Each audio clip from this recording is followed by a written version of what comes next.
सदगुरुदेव भगवान की जय। मदर टेर में दास ने खूब कथा सुनी महाराज जी। मदर टेर में महाराज जी कृपा होगी, जल्दी अब की बार आना हो गया। बहुत संतों के दर्शन से हृदय आह्लादित हो तो जाए। ब्रज की शोभा है महाराज जी से। सब संतों की चरण रज। एक लोहा फुटपाथ में पड़ा था, पारस स्पर्श हो गए तो ठाकुर जी के मुकुट में लग गए। है ना? लो बेचारे लोहे का क्या, ये तो पारस का चमत्कार। तो आलय बसत संग पारस के, आयस कनक समान भयम, मांगो मन मनसि दासी अपनी करी, पूरन काम सदा। हम तो एक लोहा थे, श्री धाम की कृपा, रसिकों की कृपा, संतों की कृपा कि उन्होंने ऐसा बना दिया कि ठाकुर जी के यश गान, ठाकुर जी का नहीं तो माया का पंथ बड़ा विचित्र है, उससे निकल कर चलना ये केवल भगवान की कृपा, संतों की कृपा, गुरु जी की कृपा। इसमें कृपा के सिवा और कुछ नहीं, अपना कोई बल नहीं। मूकम करोति वाचालम पंगुम लंघयते गिरिम, यत् कृपातम हम वंदे परमानंद माधव। ये भगवान की कृपा से ही अपने को साधु संग मिल रहा है, अपने को धामवास मिल रहा है, अपने को भगवत चर्चा सुनने और कहने का सौभाग्य मिल रहा है। संतों की कृपा से ही महाराज जी जो है ये ब्रज की शोभा हो रही है जी, और दूर दूर से इतने लोग आ रहे हैं जी, और बड़ी कृपा है, आपके दर्शन हो गया। महाराज जी साधक को जैसे राम मंत्र के जाप का निरंतर जाप भी होता रहे और सेवाएं सब चलती रहे जी, और उसके लिए कुछ सबसे बड़ी बात है कि हमारी जिह्वा के अंदर पानी भी बिना ठाकुर जी को भोग लगाया न जाए। अगर हम अपनी बुद्धि को भगवदाकार बनाना चाहते हैं, रामाकार बनाना चाहते हैं, तो हमारी वैष्णव पद्धति में अमनिया पाना बिल्कुल निषेध है। तो ये ध्यान रखें कि हम जल भी बिना अर्पित किए ठाकुर जी को ना पाए। यदि अपनी वैष्णव पद्धति से, अपनी वैष्णव मंत्र की बात हुई ना, तो हमारे जो वैष्णव आचार्य जन हैं उन्होंने आदेश किया है कि जलहू भूल न पीजिए, बिना लिए निज नाम। अब जैसे आपको पानी पीना है तो आप राम जी का ध्यान कीजिए और जय श्री राम जय सिया राम बोलकर उनको जल अर्पित कीजिए और फिर पीजिए। उचित तो यह है कि जो विग्रह अर्चावतार में विराजमान है उनको जल का भोग लगा करके, पर जैसे ऐसी जगह हम हैं कि नहीं, तो फिर उनको भाव के द्वारा अर्पित करके। और भोजन तो बिना प्रसादी के पाना ही नहीं चाहिए। अगर ठाकुर जी का प्रसादी नहीं तो हम उपवास करेंगे, लेकिन हम ऐसा नहीं है कि हम अमनिया पालें।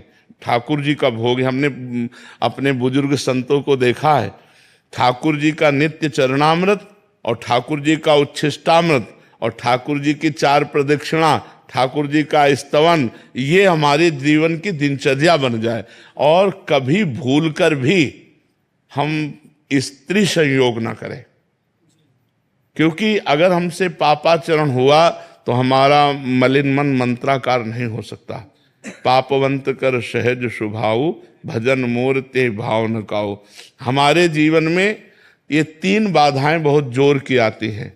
एक तो स्त्री आकर्षण, क्योंकि हम त्रिगुण के अंतर्गत ही शरीर वाले हैं, कोई त्रिगुणातीत तो है नहीं।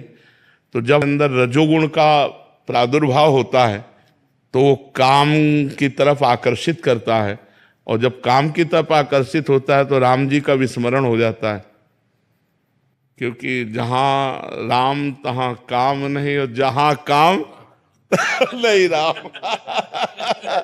तो इसलिए सबसे पहला सूत्र रखा गया है कामिनी का त्याग।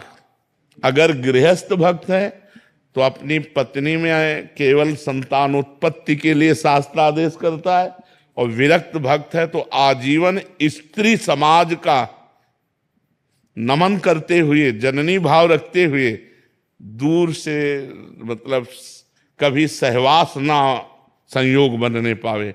अगर स्त्री सहवास का संयोग होता रहा तो राम जी से प्रीति नहीं हो पाएगी। हम ये नहीं कहते कि दुर्गति हो जाएगी, इसलिए नहीं कहते दुर्गति हो जाएगी कि जेहि अग बध्यो व्याध जिम बाली, सोई सुकंठ पुनि कीन कुचाली, सोई करतूती विभीषण केरी सपल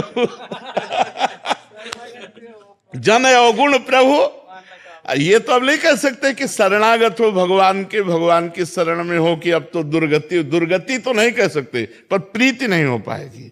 भगवान से प्रीति प्राप्त करने के लिए हमको कंचन, कामिनी और कीर्ति, इन 3 रागों का त्याग करना पड़ेगा, क्योंकि कंचन से राम नाम रूपी धन में प्रीति नहीं हो पाएगी।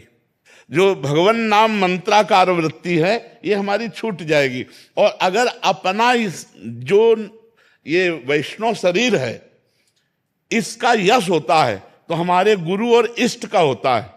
अपने को ना मान ले, अगर अपने को मान लिया तो फिर सम्मानम कल्याति घोर गरलम नीचापमानम सुधा श्री राधा मुरली धरो भज सके वृंदा। फिर आपने विष खा लिया, सम्मान रूपी विष खा करके अभिमान रूपी उसका प्रमाद चढ़ा, तो फिर हम राम जी से प्रीति नहीं कर पाएंगे।